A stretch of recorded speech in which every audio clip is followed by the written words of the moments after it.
My wife texted from Vegas, just married my coworker, you're pathetic, BTW. I replied, cool. Then I blocked her cards and changed the house locks. Next morning, police were at my door. I, 34 male, got the text at 2:47 a.m. on a Tuesday. My wife Linda, 31, was supposed to be at a work conference in Vegas. The message included a photo of her and William, her coworker, holding up marriage certificates outside some tacky chapel. The full text read, just married William, been sleeping with him for 8 months. You're pathetic, BTW. Your limp dick energy made this so easy. Enjoy your sad little life. I stared at my phone for maybe 30 seconds. Then I typed back one word, cool. Before she could respond, I got to work. See, Linda might have been sneaky about her affair, but she was terrible at managing finances. Everything was in my name. The house, the main accounts, even her credit cards were just authorized user cards on my accounts. By 3:15 a.m., I'd canceled all her cards, changed every password she knew, removed her as authorized user on everything, called a 24-hour locksmith, cost me $300, but worth it. Screenshot everything for my records. The locksmith arrived at 4 a.m. By 5 a.m., new locks were installed. I even changed the garage code. Then I went back to bed. Woke up at 8 a.m. to pounding on my door. 2 cops standing there, looking annoyed. Sir, we got a call about a domestic situation. Your wife says you locked her out of her home? I showed them the Vegas marriage text. She's not my wife anymore. She married someone else 5 hours ago. The older cop's eyebrows shot up.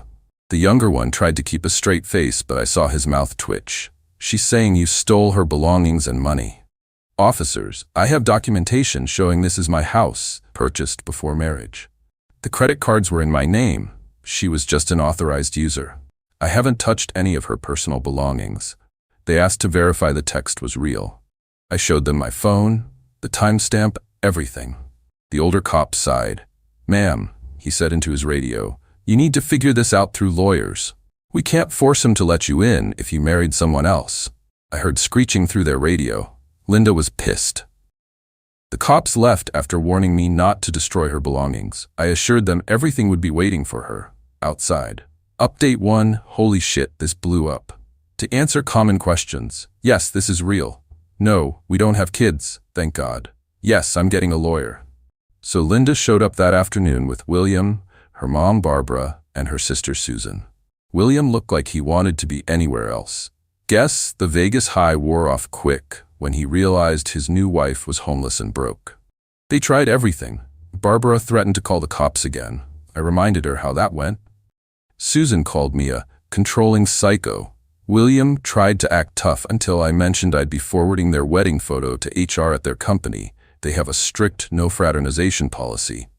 Linda ugly cried about how I was financially abusing her. I'd already packed her stuff in boxes and put them in the garage.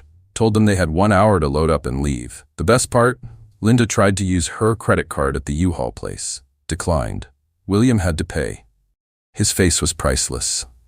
But here's where it gets good. My lawyer called yesterday. Linda's trying to claim she was drunk and manipulated into the Vegas marriage. She wants it annulled and wants to claim rights to our house because we were still technically married when she left for Vegas. My lawyer literally laughed. She sent you written proof of adultery and bigamy. She's done for.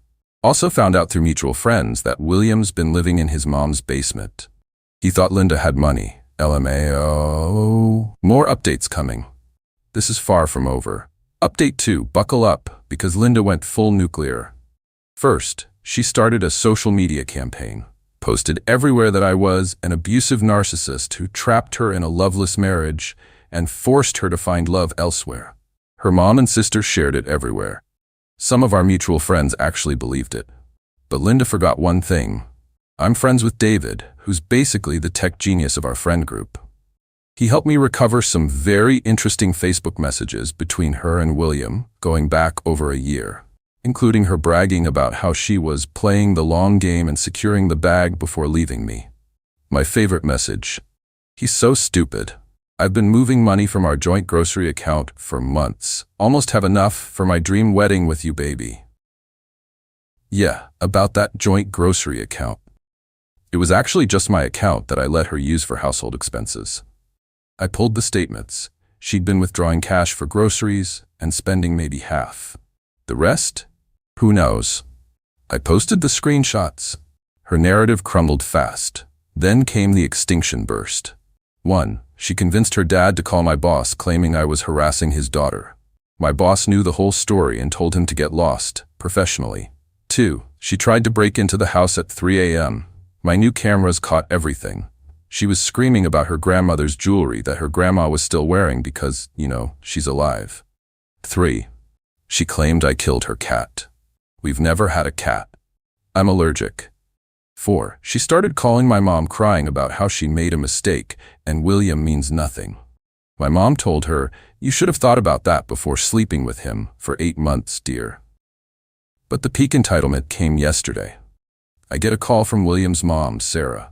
This woman had the audacity to demand I be a man and take Linda back because William can't afford a wife and made a mistake and young men do stupid things. I asked if she was seriously asking me to take back a woman who cheated on me so her son wouldn't have to deal with consequences. Well, when you put it like that, you sound selfish. Marriage is about forgiveness. I hung up. Last night, Linda sent one final text from a friend's phone. "You ruined my life. I hope you're happy." I replied, "I am actually. Thanks for asking." Then I blocked that number too. Tomorrow's the first divorce hearing. My lawyer says it'll be quick since she committed bigamy, can't wait. Final update. The divorce hearing was chef's kiss. Linda showed up in a white dress to divorce court, where she was being divorced for marrying another man. The judge's face was incredible. Her lawyer tried to argue that the Vegas marriage didn't count because she was emotionally distressed and under duress from William. The judge asked what duress meant in this context. He promised her things, made her believe leaving her marriage was the only option. My lawyer stood up. "Your Honor, I have 73 pages of Facebook messages showing what last name is she using now? Anyway, showing the defendant actively planning this for over a year." The judge reviewed them. His expression went from professional to disgusted to almost amused.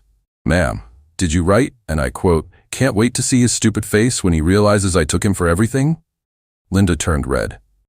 That was taken out of context. What context makes that better? Silence. The divorce was granted. She got her personal belongings, her car that she's still making payments on, absolutely nothing else. She has to pay Memi alimony for 6 months because I supported her through her certification program last year. It's only $500 a month, but the rage on her face was worth millions. Outside the courthouse, Barbara started screeching about how I was stealing from her baby. Susan tried to throw coffee at me but missed and hit Sarah, William's mom, who had shown up to support young love. The coffee fight that ensued between the two moms was something. Security got involved. Plot twist. William wasn't even there.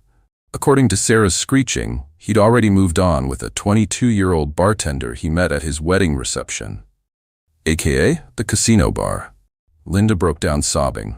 Not pretty tears, full ugly crying, snot and everything. She kept wailing, "This isn't how it was supposed to go." Her sister tried to comfort her. "It's okay, sweetie. You can stay with me."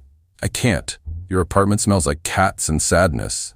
Even Susan looked done after that. Last I heard through the grapevine, Linda's living with her parents, William's engaged to the bartender. Their company fired both of them for the fraternization thing. Barbara's been banned from 2 Starbucks for harassing baristas who look like that bastard. Susan posted about cutting off toxic family members. Sarah is suing Linda for emotional damages to her son. As for me, I'm doing great. Sold the house for way over asking. Market's insane, moving to a nice condo downtown. Started seeing Jennifer from my gym. She thinks the whole story is hilarious and brings me coffee with "Not William" written on the cup. My lawyer framed the Vegas marriage certificate.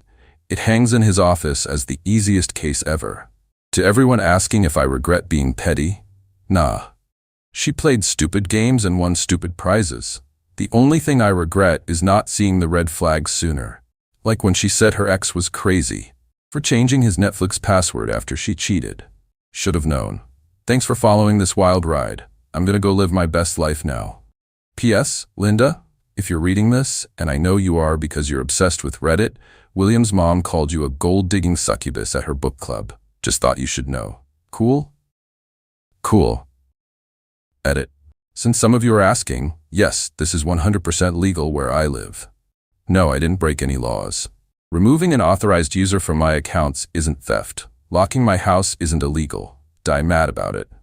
Edit 2. Stop DMing me asking if Jennifer is single. She's not. We're very happy.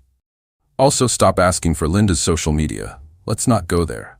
Edit 3. William's bartender fiance dumped him after finding out he was married. My lawyer sent me the annulment papers Linda filed.